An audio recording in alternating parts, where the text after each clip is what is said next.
ಅಂದರೆ ಸರ್ ಇವಾಗ ನೋಡಿ ಎಷ್ಟೋ ಸಂದರ್ಭಗಳಲ್ಲಿ ಹೋಗಿ ಅರೆಸ್ಟ್ ಮಾಡಿ ಅಂತ ಒಂದು ಆರ್ಡರ್ ಪಾಸ್ ಮಾಡಿಬಿಡ್ತಾರೆ. ಸೊ ಅದು ಸರಿ ಅನ್ಸುತ್ತಾ? ಈಗ ಕೆಲವು ಪೊಲೀಸ್ ಇನ್ಸ್ಪೆಕ್ಟರ್ಗಳು ಏಕಾಏಕಿ ಹೋಗಿ ಅವ್ರನ್ನ ಅರೆಸ್ಟ್ ಮಾಡ್ಕೊಂಡು ಕರ್ಕೊಂಡು ಬಂದ್ಬಿಡ್ತಾರೆ. Every no one is perfect, mistake ಆಗೇ ಆಗುತ್ತೆ. 100% ಪರ್ಫೆಕ್ಟ್ ಎಲ್ಲಿ ನೋಡ್ತೀರಾ ನೀವು? ಒಬ್ಬೊಬ್ಬ ಮಾಡೋದು. ಈಗ ನೀವು ಮೊನ್ನೆ ಹೇಳಿರ್ಬೋದು, ನಿಮ್ಮ ಐಡಿಯಾ ಗೊತ್ತಾಯ್ತು ನನಗೆ, ಈ ಮೂಡುಬಿದ್ರೆ ಇನ್ಸ್ಪೆಕ್ಟರ್ ಬಗ್ಗೆ ಕೇಳ್ತಿದ್ದೀರಿ ನೀವು. ಇಂಥದ್ದು ಈಗ ಒಂದೊಂದು ಇನ್ಸಿಡೆಂಟ್ ನಡೀತಾರೆ. ಕರ್ನಾಟಕದಲ್ಲಿ ಎಷ್ಟು ಜನ ಇನ್ಸ್ಪೆಕ್ಟರ್ ಇದ್ದಾರೆ ಮೇಡಮ್? ಒಂದು 5,000 ಮೇಲೆ ಇನ್ಸ್ಪೆಕ್ಟರ್ಗಳಿದ್ದಾರೆ. ಎಲ್ಲರೂ ಆಗಿದ್ದಾರೆ. ಎಲ್ಲರೂ ಆಗಿದ್ರೆ ಪ್ರಪಂಚ ನಡೀತಿತ್ತಾ? ಒಬ್ಬೊಬ್ರು ಇದು ಮಾಡ್ತಾರೆ. ಆದರೆ ಕಾನೂನು ಚೆನ್ನಾಗಿದೆ. ನೀವು ಕೆಲವು ಆಫೀಸರ್ಸು ಎಷ್ಟು ಮಾನವೀಯತೆಯಿಂದ ನಡೀತಾರೆ ಗೊತ್ತಾ? ನನಗೆ ಶ್ರೀನಿವಾಸಪುರದಲ್ಲೇ ಒಂದಾಗಿತ್ತು. ಇವ್ರ ರಾಜಕೀಯದಲ್ಲಿ ಕುರಿ ಕದ್ದ ಅಂತೇಳಿ ನಾಳೆ SLC ಎಕ್ಸಾಮ್ ಇದೆ, ಅವನು ತಂದು ಬಿಟ್ರು. ಬಟ್ ಬೆಳಕಿಗೆ ಬರೋದು ಒಳ್ಳೆ ಆಫೀಸರ್ಗಳಲ್ಲ, SLC ಹುಡುಗನ್ ತಂದು ಬಿಟ್ಟಿದ್ದಾರೆ ಅರೆಸ್ಟ್ ಮಾಡಿ ಅಂತ. ನಾನು ಹೇಳಿದೆ ಅವ್ನು ಮೈನರ್ ಅರೆಸ್ಟ್ ಮಾಡಕ್ ಬಿಡಲ್ಲ ಅಂತ. ಅವನಲ್ಲಿ ಬಿಟ್ಟು ಕೊನೆಗೆ ಎಕ್ಸಾಮ್ ಬರೀಬೇಕು. ನಾನು ಎಕ್ಸಾಮ್ಗೆ ಬಿಟ್ಟು ಕಳಿಸಿದೆ. ಅದೇ ದೊಡ್ಡ ಸ್ಟ್ರೈಕ್ ಮಾಡ್ತೀವಿ, ಹೆಂಗ್ ಬಿಟ್ಟು ಕಳಿಸಿದಿರಿ ನೀವು ಅಂತ ನಾನು ಹೇಳಿದೆ. ಬಿಟ್ಟು ಕಳ್ಸ, ಅವನೇ ಸುಸೈಡ್ ಮಾಡ್ಕೊಂಡ್ರೆ ನನ್ನ ಗತಿ ಏನು ಅಂತ. ಪಾಪ ಅವ್ನು ಎಕ್ಸಾಮ್ ಮುಗಿಸ್ಕೊಂಡ್ ಬಂದ. ಇವು ಭಾಳ ಇದೆ ಬಿಡಿ. ಹೀಗೆ ನಾವು VIP ಬರಬೇಕಾದ್ರೆ, ಇದೊಂದು ನನ್ನ ಲೈಫ್ನಲ್ಲಿ ನಡೆದಿದ್ದು. VIP ಬರಬೇಕಾದ್ರೆ ಏನು ಒಂದು 5 ನಿಮಿಷ ಮೊದಲು ನಿಲ್ಸೋದು ಸಾಕು, ಏನು ಅರ್ಧ ಗಂಟೆ ಮೊದಲು ನಿಲ್ಸಿದ್ರಿ. ಹೀಗೆ ಏನೋ ಗಲಾಟೆ ಕೇಳ್ತಿತ್ತು. ಏನಂದ್ರೆ ಸುತ್ತ ಸರ್ಕಲಲ್ಲಿ ನೋಡಿದ್ರೆ ಆಟೋದಲ್ಲಿ ಗಲಾಟೆ ಕೇಳ್ತಿ. ಏನಂದ್ರೆ ಗರ್ಭಿಣಿ ಹೆಂಗಸು ಪಾಪ. ಇವಾಗ ಅಂದ್ರೆ ಇದನ್ನು ಬಿಡಿಸ್ತಾರೆ ಬಿಡಿ, ಯಾವುದು ಆಂಬುಲೆನ್ಸ್ ಬಂದ್ರೆ. ಆದ್ರೆ ಆಂಬುಲೆನ್ಸ್ ಇಲ್ದಿದ್ದಾಗ ನೋಡಿ ನಾನು ಬಿಟ್ಟು ಹೊಡಿರಂತೆ. ನಾನು ಅಲ್ಲಿ DSP ಇದ್ದೆ, ಈಗ ಬರ್ತಾ ಇದ್ದಾರೆ, ಅಲ್ಲಿ ಬಿಟ್ಟು ಹೊಡೆದಿಲ್ಲ, ನೀನು ಸಸ್ಪೆಂಡ್ ಆಗುತ್ತೆ, DSPC ರೆಡಿ ಏನಿದೆ ಸಾರ್. ಅಲ್ಲಿ ನನ್ನ ತಂಗಿ ಜೀವ ಹೋಗ್ತಾ ಇದೆ, ಡಿಸ್ಮಿಸ್ಸೇ ಮಾಡ್ಬಿಡಿ, ಬೇಡ ಈ ಗುಲಾಮ್ಗಿರಿ ಬಿಟ್ಟ. ನಾನು ರಿಟೈರ್ಡ್ ಆದ್ಮೇಲೆ ನನಗೆ ಅನ್ಸಿದ್ದು ಅಂದ್ರೆ 1 ಲಕ್ಷದಲ್ಲಿ ಈ ಗುಲಾಮ್ಗಿರಿಯಿಂದ ಬಿಡುಗಡೆ ಆದೆ ಅಂತ. ರಿಟೈರ್ಮೆಂಟ್ ಆದಾಗ ನಮ್ಗೆ ಖುಷಿ ಅನ್ಸ್ತಾ ಅಥವಾ ದುಃಖ ಆಯ್ತಾ ಸರ್? ಮೇಡಮ್, ಒಂದ್ ರೀತಿ ದುಃಖ. ಯಾಕೆ ಗೊತ್ತಾ? It's a best job to serve the people and it is worst job to help the people. ಜನ ಸೇವೆ ಮಾಡಕ್ಕೆ ಸಿಕ್ಕಂತ ಒಂದು ಅವಕಾಶ. ನಾನು ಎಂದೂ ಸಹ ನನ್ನ ಹುದ್ದೆ ಜನರ ಸೇವೆ ಮಾಡಕ್ ಸಿಕ್ಕಂತ ಅವಕಾಶ ಅಂತ ತಿಳ್ಕೊಂಡಿದ್ದೇನೇನೋ. ದರ್ಪ ತೋರ್ಸಕ್ ಸಿಕ್ಕಂತ ಅಧಿಕಾರ ಅಂತ ತಿಳ್ಕೊಂಡಿಲ್ಲ. ಬಟ್ ಸಮ್ಟೈಮ್ಸ್ ನಿಮ್ಗೆ ತುಂಬಾ ಇಕ್ಕಟ್ಟಿನ ಪರಿಸ್ಥಿತಿ ಆಗಿದ್ದು ಉಂಟಾ? ಸೊ ಆಗಿದೆ, ಅದನ್ನ ಫೇಸ್ ಮಾಡ್ಬೇಕಲ್ಲ ಮೇಡಮ್. ಈಗ ಕಷ್ಟ ಮನುಷ್ಯನಿಗೆ ಬರದೆ ಮರಕ್ಕೆ ಬರುತ್ತೆ. ಯಾವಾಗಲೂ ABD ವಿಲಿಯರ್ಸನ್ನು ನಾವು ಹೇಳ್ತೀವಿ. ಯಾಕೆ ಹೇಳಿ? ಆ ಬೌನ್ಸರ್ ಬಾಲಿಗೆ ವಿಕೆಟ್ ಕೀಪರ್ ತಲೆ ಮೇಲೆ ಸಿಕ್ಸರ್ ಹೊಡಿತಾರೆ, ಆರ್ಡರ್ ಬಾಲಿಗೆ ಸಿಕ್ಸರ್ ಎಲ್ಲರೂ ಹೊಡಿತಾರೆ. ಅಂತ ಪೊಸಿಷನಲ್ಲಿ ನಮ್ಮ ಎಬಿಲಿಟಿ ತೋರಿಸ್ಬೇಕು. ಓಕೆ, ಈಗ 7-8 ವರ್ಷಗಳ ಕಾಲ ನೀವು ಗುಪ್ತಚರ ಇಲಾಖೆಯಲ್ಲೂ ಕೂಡ ಕೆಲಸ ಮಾಡಿದ್ರಿ. ಸೊ ಅಲ್ಲಿ ಇದು ಎಕ್ಸ್ಪೀರಿಯನ್ಸ್ ಬಗ್ಗೆ ಹೇಳೋದಾದ್ರೆ ಹೆಂಗಿರುತ್ತೆ ಸರ್? ಎಕ್ಸ್ಟ್ರಾಡಿನರಿ ಮೇಡಮ್, ನಿಜವಾಗಿ ಹೇಳ ಮೇಡಮ್. SB ಅಂದರೆ ಸೈಡ್ ಬ್ರಾಂಚ್ ಅಂತ ತಿಳ್ಕೊಂಡ್ರೆ, ಸ್ಪೆಷಲ್ ಬ್ರಾಂಚ್. ಮನುಷ್ಯನ ಬೆನ್ನೆಲುಬು ಎಷ್ಟು ಮುಖ್ಯನೋ ಅಷ್ಟೇ. ಅದನ್ನೇ ಅಜಿತ್ ದೋವಲ್ ನೋಡಿದ್ರೆ ಗೊತ್ತಾಗತ್ತೆ ಮೇಡಮ್, ಯಾವ ರೀತಿಯಾಗಿ ಇನ್ಫಾರ್ಮೇಶನ್ ತಂದಿದ್ರು. ಈ ಮೇಜರ್ ಮಹಂತ ಶರ್ಮಾ ಮತ್ತೆ ರವಿ ಇದ್ರ ಬಗ್ಗೆ ಹೇಳಿದ್ರಲ್ಲ, ಭಾರತದಲ್ಲಿ ಇದ್ದ ರವಿ ಕೌಶಿಕ್ ಪಾಕಿಸ್ತಾನ ಸೈನ್ಯಕ್ಕೆ ಹೋಗಿ ಅಲ್ಲಿ ಮೇಜರ್ ಆಗ್ತಾರೆ. ಅಲ್ಲಿಂದ ಇನ್ಫಾರ್ಮೇಶನ್ ಕೊಡ್ತಾರೆ. ಆ ಇನ್ಫಾರ್ಮೇಶನ್ ಇಲ್ಲದೆ ಇದ್ರೆ ಏನಾಗ್ತೈತೆ ಹೇಳಿ? ಬೆಳಿಗ್ಗೆ ನೋಡಿದ್ರೆ TV ಆರ್ಡಿನರಿ ಇದು CCTV ಕ್ಯಾಮ್ರಾ ಫಿಕ್ಸ್ ಮಾಡಕ್ಕೆ ಬಂದವ್ರ ಥರ ಬಂದಿದ್ರು. ಏನಿಲ್ಲ, ಪಾಕಿಸ್ತಾನಕ್ಕೆ ಇನ್ಫಾರ್ಮೇಷನ್ ಹೋಗ್ತಂತ ಇದು ಮಿಲಿಟ್ರಿ ಚಲನವಲನ ಬಗ್ಗೆ, VIP ಚಲನವಲನ ಬಗ್ಗೆ. ಈ ಖಮೇನಿ ಸತ್ತಿದ್ದು ಹಾಗೆ, ಇಸ್ರೇಲ್ ಅವರು ಆ ರೀತಿಯಾಗಿ ಇನ್ಫಾರ್ಮೇಶನ್ ಗ್ಯಾದರ್ ಮಾಡಿದ್ರು. ಹಾಗೆ ಇಂಟೆಲಿಜೆನ್ಸ್ ಅಷ್ಟು ಇದು ಮೇಡಮ್. ಹಿಂದೆ ಗುಪ್ತಚರ ಹೆಂಗಿರ್ತಿತ್ತು ಅಂತ ಹೇಳಿದ್ರೆ, ಅವರು ಎದುರಾಳಿ ಹೇಗೆ ಬರ್ತಾರೆ, ಹೇಗೆ ಅವ್ರು ಎಷ್ಟು ಸೈನ್ಯ ಇದೆ, ಅವ್ರ ಸೈನ್ಯದಲ್ಲಿ ಏನೇನು ಇದಿದೆ. ನೋಡಿ, ಟ್ರಂಪ್ ಫೇಲ್ಯೂರ್ ಆಗ್ತಿರೋದು ಯಾಕಂದ್ರೆ ಇಂಟೆಲಿಜೆನ್ಸ್ ಫೇಲ್ಯೂರ್. ಅದಕ್ಕೆ ಎಲ್ಲ ಕಡೆ ಏನಾದರೂ ಇಂಟೆಲಿಜೆನ್ಸ್ ಫೇಲ್ಯೂರ್ ಅಂತಾರ. ಇಂಟೆಲಿಜೆನ್ಸ್ ಬಹಳ ಒಂದು ಒಳ್ಳೆ ಖುಷಿ ಕೊಡೋದು. ಬಟ್ ಇವಾಗೆಲ್ಲ ಅಡ್ವಾನ್ಸ್ಡ್ ಟೆಕ್ನಾಲಜಿ ಇರೋದ್ರಿಂದ ಇನ್ನು ಈಸಿ ಅಂತ ಅನ್ಸುತ್ತಲ್ವಾ? ಎಸ್ ಮೇಡಮ್, ಆದ್ರೆ ಅದನ್ನ ಅಪ್ ಟು ಡೇಟ್ ಆಗ್ಬೇಕಲ್ಲ ಮೇಡಮ್. ಹೌದು. ಈ ಪಾಕಿಸ್ತಾನ F-16 ಅಮೆರಿಕದಿಂದ ತಂದ್ರು, ಅದ್ರ ಡ್ರೈವರು ಅಲ್ಲಿಂದ ಬರ್ಬೇಕಾಯ್ತು. ಹಂಗಿದ್ರೆ ಉಪಯೋಗ ಏನಿದೆ ಹೇಳಿ? ಹಾಗೆ ನಿಜ. ಆಮೇಲೆ ಸರಿ, ಎಲೆಕ್ಟ್ರಾನಿಕ್ ಸಿಟಿಯಲ್ಲಿ ಕೂಡ ACP ಆಗಿ ನೀವು ಕೆಲಸ ಮಾಡಿದ್ರಿ. ಸೊ ಈಗ ಗ್ರಾಮೀಣ ಭಾಗದಲ್ಲೂ ಕೆಲಸ ಮಾಡಿದ್ರಿ. ಈಗ ನಮ್ಮ ಎಲೆಕ್ಟ್ರಾನ್ ಸಿಟಿ ಅಂತಂದ್ರೆ ಗೊತ್ತಲ್ಲ, ಅರ್ಬನ್ ಸಿಟಿ. ಸೊ ಏನ್ ಡಿಫ್ರೆನ್ಸ್ ಕಾಣಿಸುತ್ತೆ ಎರಡು ಕಡೆಗೆ, ಸಿಟಿಗೂ ಮತ್ತೆ ಹಳ್ಳಿ ಪ್ರದೇಶಗಳು? ಮೇಡಮ್, ಯಾರೋ ಒಂದು ಕೇಳಿದ್ರು, ಜೋಕ್ ಹೇಳ್ಬಿಡ್ಲಾ? ಹೇಳಿ. ವೈಟ್ ಬ್ಯೂಟಿನ ಬ್ಲ್ಯಾಕ್ ಬ್ಯೂಟಿನ ಅಂತ. ಬ್ಲ್ಯಾಕ್ ಬ್ಯೂಟಿ, ವೈಟ್ ಬ್ಯೂಟಿ ಅಂತ. ಹಾಗೆ ಆ ಗ್ರಾಮೀಣ ಪ್ರದೇಶದಲ್ಲಿ ಜನ ಸ್ವಲ್ಪ ಅಷ್ಟು ಕಾನೂನು ಬಗ್ಗೆ ಅವೇರ್ನೆಸ್ ಇರಲ್ಲ. ಭಯ ಇರುತ್ತಾ ಗ್ರಾಮೀಣ ಪ್ರದೇಶಗಳಲ್ಲಿ? ಭಯ ಇರುತ್ತೆ, ಆಮೇಲೆ ಒರಟುತನನೂ ಇರುತ್ತೆ. ಆಮೇಲೆ ಅಲ್ಲಿದ್ದು ಹೆಚ್ಚಿಗೆ ನಮಗೆ ಟ್ರಾಫಿಕ್ ಪ್ರಾಬ್ಲಮ್ ಬರಲ್ಲ. ಆರ್ಗನೈಸ್ಡ್ ಕ್ರೈಮ್ ಇರಲ್ಲ, ಏನು ಹೊಡೆತ ಬಡ್ತಗಳೇ ಹೆಚ್ಚಿಗೆ ಇರುವಂಥದ್ದು. ಈಗ ಅಕ್ಯೂಸ್ಡ್ ಯಾರು ಅಂತ ಗೊತ್ತಾದ್ರೆ ಕಳ್ಳನ್ನು ಕಳ್ತನ ಮಾಡಿದ್ರೆ ಕಳ್ಳ ಸಾಮಾನ್ಯವಾಗಿ ನಮ್ಮ ಐಡಿಯಾ ಇರುತ್ತೆ. ಆದರೆ ಬೆಂಗಳೂರು ಸಾಗರ ಮೇಡಮ್, ಇಲ್ಲಿ ಟ್ರಾಫಿಕ್ಕು ಪ್ರಾಬ್ಲಮ್ಮು, ಟ್ರಾಫಿಕ್ದ ಆಮೇಲೆ ಹೇಳ್ತೀನಿ, ಇಲ್ಲಿ ಕಳ್ತನ, ಆಮೇಲೆ ಕ್ರೈಮ್ಗಳು ಹೆಂಗಂತ ಹೇಳಿದ್ರೆ ಈ ಒಂದೇ ರೆಕಾರ್ಡ್ 10 ಜನರ ಹೆಸರಲ್ಲಿರುತ್ತೆ, ಯಾರ್ದೋ ರೆಕಾರ್ಡ್ ಇರುತ್ತೆ. ಹೆಂಗು ಈ ಲಾಯರ್ಗಳು ಬೇಜಾನ್ ಇದೆ, ಕೋರ್ಟು ಬೇಜಾನ್ ಇರುತ್ತೆ. ದಿನದಿಂದ ದಿನಕ್ಕೆ ಕಾಂಪ್ಲಿಕೇಶನ್ ಕೇಸು. ಇಲ್ಲಿ ಕೆಲಸ ಮಾಡೋದು ಬಹಳ ಒಂದು ಟೇಕ್ಲಿಶ್, ಬಹಳ ಒಂದು ಇದಿರ್ತದೆ ಮೇಡಮ್. ಸಾಧ್ಯವಾದ್ರೆ ಹೆಚ್ಚಿಗೆ ತಲೆ ಕೆಡಿಸ್ಕೊಳಲ್ಲ. ಈಗ ಮಡಿವಾಳದಲ್ಲಿ ವರ್ಷಕ್ಕೆ ಒಂದು 3,000 6,000 5,000 ಕೇಸ್ ರಿಜಿಸ್ಟರ್ ಆಗ್ತಿತ್ತು. ಯಾವ ತಲೆ ಕೆಡ್ಸ್ಕೊಳಕ್ಕಾಗತ್ತೆ? ದಿನಕ್ಕೆ 1-2 ಕೇಸ್ ಆದ್ರೆ ಸರಿಯಾಗಿ ಇದು ಮಾಡ್ಬೋದು. 10 ಮಕ್ಳಿದ್ರೆ ಯಾವುದನ್ನ ಸುಧಾರಿಸೋದು. ಹಾಗೆ ಈ ಸಿಟಿ ಒಂಥರ ಇದಾಗಿರುತ್ತೆ. ಆದ್ರೂ ಸಿಟಿಲಿ ಎಲ್ಲಿ ಪಬ್ಲಿಕ್ ಸಪೋರ್ಟ್ ತಾಂತೀವೋ ಅಲ್ಲಿ ಚೆನ್ನಾಗಿರುತ್ತೆ ಮೇಡಮ್. ಉದಾಹರಣೆಗೆ ನೋಡಿ, ನಾವು ಅಲ್ಲಿ ಇರುವಾಗ ಈ ಕೋಡಿ ಸಿಂಗ್ಸಂದ್ರ ಅಂತೇಳಿ ಒಂದು ಕೆರೆನೇ ಇಂಪ್ರೂವ್ಮೆಂಟ್ ಮಾಡೋದು. ಆಮೇಲೆ ವಿಶ್ವಪ್ರಿಯ ಲೇಔಟು, ಅಲ್ಲಿ ಪ್ರತಿ ಭಾನುವಾರ ಸೇರ್ಕೊಂಡು ಒಂದು ದಿವಸ ಒಂದು 986 ಜನ ಎಲ್ಲ ಕ್ಲೀನಿಂಗ್ ಮಾಡೋದು. ಬಹಳಷ್ಟು ಒಳ್ಳೇದಿತ್ತು. ನಾನು ಆವಾಗಲೇ ಸ್ವಲ್ಪ ಈ ಬಾಂಗ್ಲಾದೇಶಿಯರು ಅಂದ್ರೆ ಹೊರಗಿನವ್ರು ಬಂದಿದ್ರು, ಅವ್ರದ್ದೆಲ್ಲ ಪ್ರಾಬ್ಲಮ್ ಇದಾಗಿದೆ. ನೀವು ಎಲ್ಲೆಲ್ಲಿ ಅಪಾಯಿಂಟ್ ಆಗಿದ್ದೀರಾ ಅಲ್ಲೆಲ್ಲ ನಿಮ್ಮ ಸರ್ವಿಸ್ ಜೊತೆಗೆ ನೀವು ಬೇರೆ ಬೇರೆ ಕೆಲಸಗಳನ್ನು, ಸಮಾಜಮುಖಿ ಕೆಲಸಗಳನ್ನು ಮಾಡ್ಕೊಂಡು ಬಂದಿದ್ದೀರಾ ಮೇಡಮ್. ಇಟ್ ಈಸ್ ಓನ್ಲಿ ಇದು ನೋಡಿ, ಪೊಲೀಸ್ ಡಿಪಾರ್ಟ್ಮೆಂಟಲ್ಲಿ ಎಲ್ಲರೂ ಬರ್ತಾರೆ. ನಿಜವಾಗಿ ಹೇಳ್ಬೇಕಂದ್ರೆ ಮೇಡಮ್, 3 ದೇವಸ್ಥಾನ ಇದ್ದಂಗೆ, ಒಂದು ಆಸ್ಪತ್ರೆ, ಒಂದು ದೇವಸ್ಥಾನನೇ ಸ್ಟೇಷನ್. ದೇವಸ್ಥಾನ ಬಾಗ್ಲಾಕ್ತಾರೆ, ಯಾಕಂತ ಹೇಳಿದ್ರೆ ಅಲ್ಲಿ ಒಡವೆ ಕದ್ಕೊಂಡು ಹೋಗ್ತಾರೆ ಅಂತ. ಆಸ್ಪತ್ರೆನೂ ಬಾಗ್ಲಾಕ್ತಾರೆ, ಗಿರಾಕಿ ಇಲ್ಲದೆ ಇದ್ರೆ, ಡಾಕ್ಟರ್ ಇಲ್ಲದೆ ಇದ್ರೆ. ಆದ್ರೆ ಒಂದೇ ಒಂದು ಬಾಗ್ಲಾಗದೇ ಇದ್ದಂತ ದೇವಸ್ಥಾನ ನಮ್ಮ ಪೊಲೀಸ್ ಸ್ಟೇಷನ್. ನೋವಿದ್ದವ್ರು 3 ಕಡೆ ಬರೋದು ಮೇಡಮ್, ನಲಿವಿದ್ದವ್ರು ಬರಲ್ಲ. ಅಲ್ಲೂ ನ್ಯಾಯ ಸಿಗದಿದ್ರೆ ಇನ್ನೆಲ್ಲಿಗೆ ಹೋಗ್ಬೇಕು ಮೇಡಮ್. ಹಾಗಾಗ್ಬಿಟ್ಟು ಇದು ಒಂದು ಒಳ್ಳೆ ಸರ್ವಿಸ್ ಮಾಡೋಕ್ಕೆ ಒಳ್ಳೆ ಅವಕಾಶ ಪೊಲೀಸ್. ನಾವು ಯಾರನ್ನ ಬೇಕಾದ್ರೂ ನೋಡಿ, ಹಿಂಗಂದ್ರೆ ಅಲ್ಲಿ ಜನ ಅಲ್ಲಿ ನಿಲ್ತಾರೆ. ಬೇರೆ ಯಾವ್ದು ಡಿಪಾರ್ಟ್ಮೆಂಟ್ ಇದು ಮಾಡಲಿ, ಆಮೇಲೆ ನಾವು ಯಾರನ್ನ ಬೇಕಾದ್ರೂ ಹೋಗಿ ಅರೆಸ್ಟ್ ಮಾಡ್ಬೋದು, ಹಿಡಿಬೋದು, ಕೇಳ್ಬೋದು, ಎಲ್ಲಿ ಮನೇಲಿ ಹೋಗಿ ನುಗ್ಗಿ ಕೇಳ್ಬೋದು. ಆದರೆ ನಮ್ಮಲ್ಲಿ ತಪ್ಪು ಏನಂತ ಹೇಳಿದ್ರೆ, ಚೆನ್ನಾಗಿರೋರು ಹುಡುಗಿನೇ ಹೋಗಿ ಮಾತಾಡ್ಸೋದು, ಕೆಟ್ಟ ರೀತಿಲಿ ಮಾತಾಡ್ಸೋದು, ಅವು ತಪ್ಪಾಗ್ತದೆ. ಆಮೇಲೆ ದುಡ್ಡಿದ್ದವನ ಕೈಲೇ ಹೋಗೋದು, ಬಾರ್ನಲ್ಲಿ ಇದಕ್ಕೆ ಹೋಗೋದು, ಆ ವೆಹಿಕಲ್ ಯಾವ್ದಾವ್ದನ್ನು ನಿಲ್ಲಿಸ್ಬೇಕು ಅದನ್ನು ನಿಲ್ಸೋದು ಬಿಟ್ಟು ಬೇರೆದೆಲ್ಲ ಮಾಡೋದು.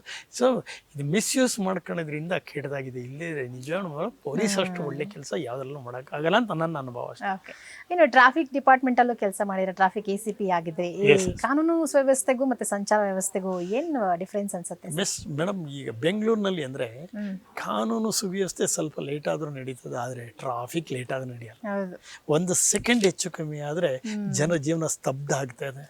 ಅದಕ್ಕೋಸ್ಕರ ನಾವು ಈ ಟ್ರಾಫಿಕ್ದು ಮತ್ತೊಂದು ವೆಹಿಕಲ್ಗಳು ನಿಜವಾಗೂ ಒಂದು ಒಳ್ಳೇದು ಹೇಳಬೇಕು ಅಂದರೆ, ನಮ್ಮಲ್ಲಿ ಸರಿಯಾದ ರೀತಿಯಲ್ಲಿ ರಿಫಾರ್ಮೇಟ್ರಿ ಥಿಯರಿ ಆಗಬೇಕು. ಇಲ್ಲಿ ಬೆಂಗಳೂರಿನ ಟ್ರಾಫಿಕ್ ಕಡಿಮೆ ಮಾಡೋಕ್ಕೆ ನೀವು ಎಷ್ಟು ಮೆಟ್ರೋ ಮಾಡಿ, ಏನೇ ಮಾಡಿ, ಒನ್ ವೇ ಮಾಡಿದಲ್ಲ, ಇಲ್ಲಿ 100ಕ್ಕೆ 40% ಅನಾಥರೈಸ್ಡ್ ವೆಹಿಕಲ್ ಇದೆ ಮೇಡಮ್. ಆ ಅನಾಥರೈಸ್ಡ್ ವೆಹಿಕಲ್ನ ಅವ್ರನ್ನ ಚೆಕ್ ಮಾಡಿ ಆಥರೈಸ್ಡ್ ವೆಹಿಕಲ್ ಬಂದುಬಿಟ್ರೆ 40% ಕಡಿಮೆ ಆಗತ್ತೆ ಮೇಡಮ್. ಅದನ್ನು ಮಾಡ್ಬೋದು. ಟ್ರಾಫಿಕ್ಕಲ್ಲಿ ಅಲರ್ಟ್ ಇರಬೇಕು, ಇನ್ ಟೈಮ್ ಇರಬೇಕು, ಟೈಮ್ಲಿ ಆ್ಯಕ್ಷನ್ ಇರಬೇಕು. ಸೊ ನಮ್ಮಲ್ಲಿ ಏನಾಗುತ್ತೆ ಅಂತ ಹೇಳಿದ್ರೆ, ಈ ಒಂದು AV ಆರ್ಟಿಫಿಷಿಯಲ್ ಇಂಟೆಲಿಜೆನ್ಸ್ ಬಂದಿದೆ, ಆಮೇಲೆ AI ಇಂಪ್ರೂವ್ಮೆಂಟ್ ಆಗಿದೆ. ಆದರೆ ಟ್ರಾಫಿಕ್ಕು ನಿಜವಾಗಿ ಇದೊಂಥರ ಸ್ಪೆಷಲ್ಲಾಗಿ ಅಲರ್ಟ್ ಆಗಿರಬೇಕಾದ್ರೆ. ಓಕೆ ಸರ್, ಈ ಟ್ರಾಫಿಕ್ ಕಂಟ್ರೋಲ್ ಮಾಡಿ ಬಹಳಷ್ಟು ಪ್ಲ್ಯಾನ್ ಮಾಡ್ತಾರೆ, ಬಟ್ ಯಾವುದೂ ಸಕ್ಸಸ್ ಆಗ್ತಾ ಇಲ್ಲ. ಸಕ್ಸಸ್ ಆಗೋದು ಹೆಂಗಿದ್ರೆ madam, first of all America ಆ ಕಡೆ ಎಲ್ಲ ಸಿವಿಕ್ ಸೆನ್ಸ್ ಇದ್ದಂಥ ಸಿವಿಲಿಯನ್ಸ್ ಇದ್ರೆ ಈಸಿ ಆಗುತ್ತೆ. ನಮ್ಮಲ್ಲಿ ಹಂಗಲ್ಲ, ನಮ್ಮ ವೆಹಿಕಲಿಗೆ ಮಾತ್ರ ಎಲ್ಲಿ ನಿಲ್ಸರು ಕೇಳಿಬಿಡಿ, ಬೇರೆಯವ್ರ ವೆಹಿಕಲ್ ಕೇಳಿ ಅಂದರೆ, ಆಮೇಲೆ ನಮಗೆ ಮಾತ್ರ ನೀವು ಹಿಡಿಗಿಡಿ, ಬೇರೆಯವ್ರಿಗೆ ಹಿಡಿಗಿಬಿಡಿ ಅಂದರೆ. ಸೊ ಕಾನೂನು ಫಸ್ಟ್ ನಾವು ಪಾಲನೆ ಮಾಡಬೇಕು. ಲಾಲ್ ಬಹದ್ದೂರ್ ಶಾಸ್ತ್ರಿ ಅವರು ಇವರೆಲ್ಲ ಯಾಕೆ ಫೇಮಸ್ ಆದರು ಅಂದರೆ, ಅವ್ರ ಕಾನೂನು ಫಸ್ಟ್ ಅವ್ರು ಪಾಲನೆ ಮಾಡ್ತಿದ್ರು. ಮೋದಿ ಅದನ್ನ ಬಗ್ಗೆ ಹೇಳ್ಬೇಕು ಮೇಡಮ್. ರಾಮಲೀಲಾ ಮೈದಾನದಲ್ಲಿ ಅಲ್ಲಿ ಹೋಗ್ಬಿಟ್ಟು ರಾಮ, ಸೀತೆ, ಲಕ್ಷ್ಮಣಗೆ ಕುಂಕುಮ ಹಾಕಿದಾಗ, ಕುಂಕುಮ ಇದು ಮಾಡಿದಾಗ ಟಿಶ್ಯೂ ಪೇಪರ್ ಕೊಟ್ಟರು. ಎಲ್ಲ ಟಿಶ್ಯೂ ಪೇಪರ್ ಅಲ್ಲಿ ಟಿಶ್ಯೂ ಪೇಪರ್ ಒರೆಸ್ಬಿಟ್ಟು ಫೋಲ್ಡ್ ಮಾಡಿ ಇಟ್ಕೊಂಡ್ರು. ಯಾಕಂದರೆ ಸ್ವಚ್ಛ ಭಾರತ್ ಇನ್ನೊಂದು ಬುಕ್ಕನ್ನು ಬಿಡುಗಡೆ ಮಾಡಿದಾಗ ಆ ಪೇಪರ್ ಇದು ಟೇಪ್ ಕಟ್ ಮಾಡಿದವರು ಅಲ್ಲೇ ಹಾಕ್ತಿದ್ರು. ಏನಿಲ್ಲ, ಅದನ್ನು ಮಡಿಸಿ ಜೋಗ ಮಾಡ್ಕೊಂಡ್ರು ಫಸ್ಟ್ ಅವ್ರು ಫಾಲೋ ಮಾಡ್ತಾರೆ ಮೇಡಮ್. ಆ ರೀತಿ ನಾಯಕರು ಇರಬೇಕು, ಆ ರೀತಿ ಜನ ಇರಬೇಕು. ಓಕೆ. ಇನ್ನು ಚನ್ನಪಟ್ಟಣದಲ್ಲಿ ನೀವು DSP ಆಗಿದಾಗ ಬೆಟ್ಟದಲ್ಲಿ ಅನಾಥವಾಗಿ ಬಿದ್ದಿದಂತಹ ರಾಮ ಸೀತೆ ಲಕ್ಷ್ಮಣ ವಿಗ್ರಹಗಳನ್ನ ಅನಾವರಣಗೊಳಿಸಿ ಪ್ರಚಾರಕ್ಕೆ ನೀವು ಕಾರಣರಾಗ್ತೀರಾ ಸರ್. ಏನದು ಇನ್ಸಿಡೆಂಟ್, ಹೆಂಗೆ ನಿಮ್ಗೆ ಗೊತ್ತಾಯ್ತು? ಅದಕ್ಕೆ ಪ್ರಚುರ ಪಡಿಸೋದಕ್ಕೆ ವಿನಾ ಪ್ರಚಾರಕ್ಕೆ ಅನ್ನೋಕ್ಕೆ ಅಂತ ಚೆನ್ನಾಗಿರುತ್ತೆ. ಅದು ಹಿಂಗೆ ಮೇಡಮ್.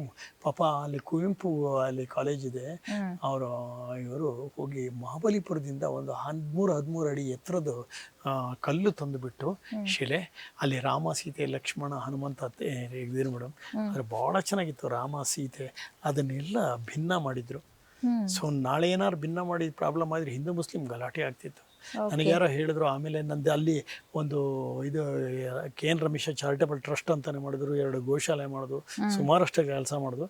ಅದನ್ನು ನಾವು ಹೊರತಂದು ಆಮೇಲೆ ಸೊ ಎಲ್ಲ TV ಗಿವಿಲೆಲ್ಲ ಬಂತು. ಬಹಳ ಸುಂದರವಾಗಿತ್ತು ಮೇಡಮ್ ವಿಗ್ರಹ. ಅದನ್ನು ಹೊರತಂದು ನಮ್ಮ ದೃಷ್ಟಿ ಅದೊಂದು ಬೆಟ್ಟ ಎತ್ತರ ಇತ್ತು. ಅಲ್ಲೇ ಅದು ಆ ವಿಗ್ರಹನ ನಿಲ್ಸೋದು ಒಂದು ವಿಸಿಟಿಂಗ್ ಪ್ಲೇಸ್ ಆಗುತ್ತೆ. ಯಾಕಂದ್ರೆ ನಿಮ್ಗೆ ಗೌಡಗೆರೆ ಗೊತ್ತಿರ್ಬೋದು, ಚನ್ನಪಟ್ಟಣ ಬೊಂಬೆ ನಗರಿ, ಆಮೇಲೆ ಕೆಂಗಲ್ ಹನುಮಂತಯ್ಯಂದು ಇದು ಮರಳು ದಿನ್ನೆ ಅಂಬೆಗಾಲ ಕೃಷ್ಣಂದು, ಆಮೇಲೆ 2 ಡ್ಯಾಮ್ ಇದೆ, ಕಣ್ವ, ಇವು ಎಲ್ಲ. ಸೊ ನಿಜವಾಗೂ ಒಳ್ಳೆ ವಿಸಿಟಿಂಗ್ ಪ್ಲೇಸ್ ಮೇಡಮ್.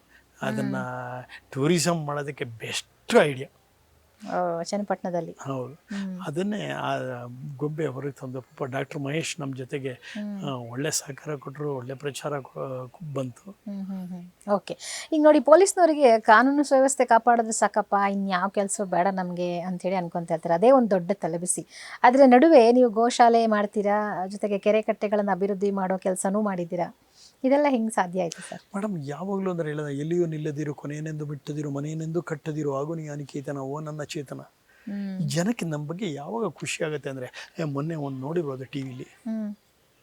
ಸೊ ಆನೆ ಊಟಗಳನ್ನು ಆನೆನ ಸಾಯಿಸಿ ಅಂದಾಗ ಬೇಡ ನಂಗೆ 5,000 ಎಕರೆ ಕೊಡಿ ಅಂತ ಪಾಪ ಅವರ ಹೆಸರು ಅಂತ ಲಾರೆನ್ಸ್ ಅಂತ ಯಾರು ಮಾಡಿ ಆ ಆನೆಗಳಿದು ಮಾಡಿದ್ರೆ, ಅವರು ಸತ್ತಾಗ ಯಾರಿಗೂ ಇನ್ಫಾರ್ಮೇಷನ್ ಕೊಡಲಿಲ್ಲ ಮೇಡಮ್. 125 ಆನೆ ನಡ್ಕೊಂಡು 12 ಗಂಟೆ ನಡ್ಕೊಂಬಂದು ಅವರ ಇದಕ್ಕೆ ಶ್ರದ್ಧಾಂಜಲಿ ಅರ್ಪಿಸದಂತೆ.